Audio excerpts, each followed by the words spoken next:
నమస్కారం.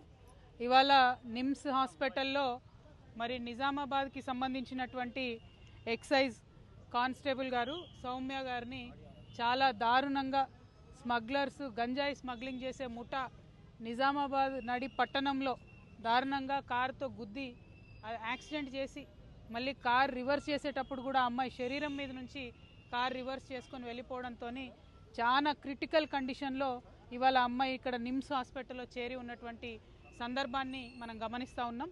నిన్న నిజామాబాద్లో కూడా ప్రైవేట్ వైద్యశాలలో మంచి వైద్యం అందించే ప్రయత్నం చేసి ఇక్కడికి తీసుకురావడం జరిగింది. ఇక్కడికి వచ్చిన తర్వాత నిమ్స్లో కొద్దిగా ఇంప్రూవ్మెంట్ ఉంది. కాకపోతే ఈ ఘటన ఎంత బాధాకరం అంటే ఎక్సైజ్ పోలీసులు అంటే గంజాయి మాఫియాకి డ్రగ్స్ మాఫియాకి ఏమాత్రం కూడా భయం లేదు అని చెప్పడానికి ఇది ఒక పెద్ద నిదర్శనం. మరి ఈ ప్రభుత్వం అధికారంలోకి వచ్చినప్పుడు డ్రగ్స్ ఫ్రీ సమాజంగా చేస్తామని చెప్పారు. కానీ ఇప్పుడు ఎట్లయిపోయిందంటే ఫ్రీగా డ్రగ్స్ పంచుతున్న లెవెల్లో ప్రతి గ్రామంలో డ్రగ్స్ మోపైనాయి, ప్రతి గ్రామంలో గంజాయి మోపైంది, ప్రతి గ్రామంలో యువకులు చిన్నపిల్లలు మరి చాలా దారుణంగా స్కూళ్ళల్లో కూడా అందుబాటులోకి తీసుకొచ్చే పరిస్థితి వచ్చింది. దీనివల్ల డైరెక్ట్గా బాధపడేది మా ఆడబిడ్డలే. ఏదేమైనా గృహహింస పెరుగుతున్నది, ఆడవాళ్ళ పట్ల అసభ్యంగా ప్రవర్తించేటటువంటి కల్చర్ పెరుగుతున్నది. వీటన్నిటికీ డ్రగ్స్ నాందిగా ఉన్నాయి. కాబట్టి మరి ప్రభుత్వం ఇప్పటికన్నా మత్తు వదిలి నిద్రలేచి వారి యొక్క ప్రతాపాన్ని చూపించి డ్రగ్స్ని అరికట్టాలని చెప్పి నేను డిమాండ్ చేస్తూ ఉన్నాను. ఎక్సైజ్ అధికారులకి ఇదివరకు ఉమ్మడి ఆంధ్రప్రదేశ్లో ఉన్నప్పుడు వారికి కూడా వెపన్స్ ట్రైనింగ్ ఉంటుంది, గన్స్ ఉంటాయి. కొద్దిగా ఎక్సైజ్ వాళ్ళ దగ్గర ఆయుధాలు ఉంటే ఈ డ్రగ్స్ మాఫియా అయినా గంజాయి మాఫియా అయినా వీళ్ళు భయపడేటటువంటి ఆస్కారం ఉంటుంది. నేను డిమాండ్ చేస్తూ ఉన్నాను తెలంగాణ జాగృతి పక్షాన ఎక్సైజ్ వారికి అట్లానే ఫారెస్ట్ వారికి వెపన్స్ మళ్ళీ ఇవ్వాలి.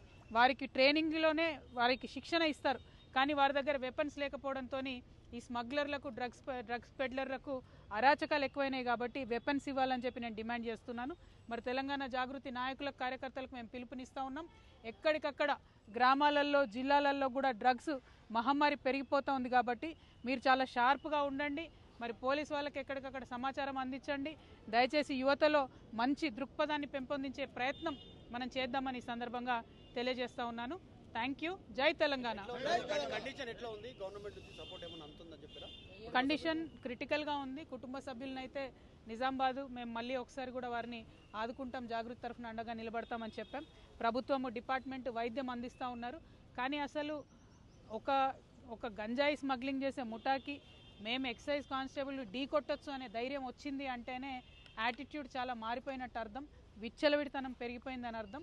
దాన్ని ఖచ్చితంగా తగ్గించాలి, లేకపోతే సమాజంలో అందరికీ కూడా నష్టం జరిగే పరిస్థితి వస్తుందని నేను భావిస్తూ ఉన్నాను. మేడం సంతోష్ రావు గారికి సిట్ నోటీసులు ఇచ్చింది ఈరోజు 3 గంటలకు రమ్మని, దాని మీద ఇవాళ బీఆర్ఎస్ పార్టీ అదేవిధంగా బీఆర్ఎస్ పార్టీ అధ్యక్షులు గౌరవనీయులు ఉద్యమ నాయకులు ఉద్యమకారులకు దూరమైనరంటే, పేద ప్రజలకు దూరమైనరంటే, అమరవీరుల కుటుంబాలకు దూరమైనరంటే, పెద్ద పెద్ద నాయకులు గద్దర్ గారు లాంటి వాళ్ళు గేట్ బయట ఉండే పరిస్థితి వచ్చిందంటే, ఈటెల రాజేందర్ గారు లాంటి వాళ్ళు పార్టీ వీడే పరిస్థితి వచ్చిందంటే, ఈ అన్ని దుర్మార్గాలకు కూడా సెంటర్ పాయింట్ మొదటి దయ్యం ఈ సంతోష్ రావు అనేటటువంటి వ్యక్తి.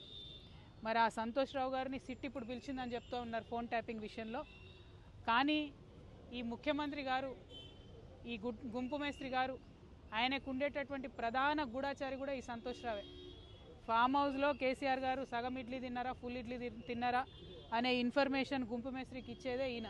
మరి గుంపు మేస్త్రి గారి ఆయన గూఢాచారిని శిక్ష వేస్తాడా లేదా నాకు తెలియదు, నాకైతే నమ్మకం లేదు.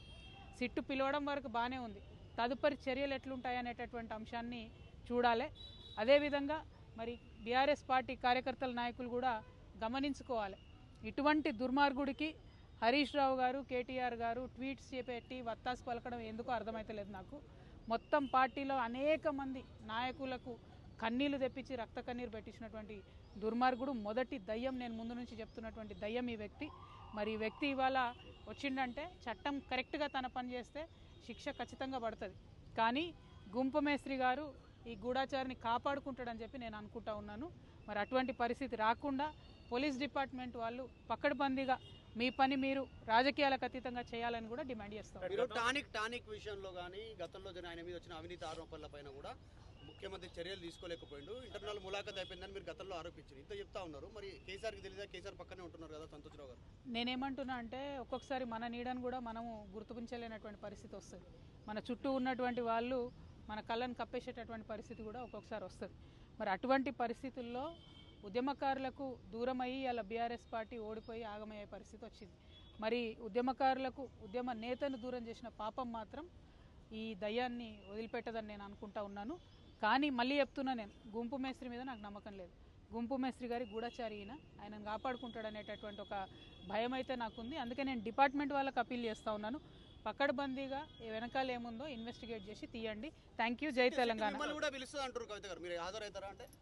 గతంలో మీ ఫోన్లు, మీ కుటుంబ సభ్యుల ఫోన్లు కూడా ట్యాప్ అయినటువంటి అనుమానాలు మీరు వ్యక్తం చేశారు. మీకు కూడా సిట్ నోటీసులు ఇస్తుంది అనుకోవచ్చా?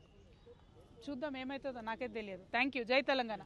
Subscribe us and press the bell icon for more interesting updates.